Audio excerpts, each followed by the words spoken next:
كأس عالم كله كوارث ومشاكل، ودي أسوأ نسخة اتلعبت من بطولة كأس العالم في التاريخ. وانا ما اعرفش هو ليه كأس العالم بيتلعب في امريكا اصلا.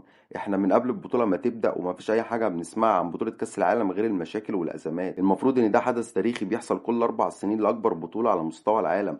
فاحنا ركننا الكرة على جنب والحدث بتاع كأس العالم وبقينا بنتكلم على معسكر منتخب انجلترا اللي كان جنب منه ضرب نار و9 اشخاص ماتوا.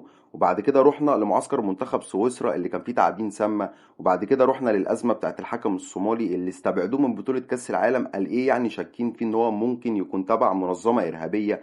وبعد كده رحنا للأزمات بتاعت منتخب غانا ولاعب منتخب غانا اللي استبعدوه من اللي هو يدخل كندا. وبعد كده رحنا لأن في شخص اتقتل جنب معسكر منتخب الأرجنتين وثلاثة مصابين. يا جماعة هو ده حرب ولا ده إيه؟ طيب هي دي بطولة كأس عالم؟ ده كاس عالم اللي كل المنتخبات المفروض تتجمع فيه وتبقى فيه كورة وفيه تنظيم وفيه حاجات كده ليها علاقة بالرياضة. احنا ما بنسمعش غير عن قتل وحوادث وضرب نار وتعابين سامة. ايه البطولة دي بطولة قذرة وبطولة معفنة.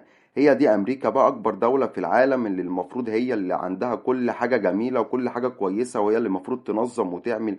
انا مش بكلمك في طقس واجواء معفنة وتنظيم معفن، انا بكلمك في حاجات هي ملاش علاقة بالرياضة. السؤال هنا بقى فين الناس اللي كانت بتنتقد بطولة كأس العالم اللي كانت في قطر 2022؟ فين توني كروز اللي طلع قال لك الأجواء ملهاش علاقة بكرة القدم والجو وحش؟ ما شفناش حد طلع يتكلم على أجواء أمريكا ليه؟ ولا هي المشكلة إن قطر دي كانت دولة عربية؟ أقسم بالله بطولة كأس العالم اللي كانت في قطر 2022 هتفضل هي أقوى وأنظف وأكبر نسخة اتعملت في تاريخ بطولة كأس العالم. نسخة ما شفت زيها من كل شيء، لا من تنظيم ولا من ملاعب ولا من اجواء ولا حتى من جو اللي هو يليق بكرة القدم.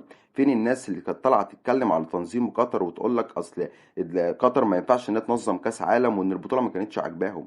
بس سامعين اي حد طالع يتكلم على بطوله امريكا ليه؟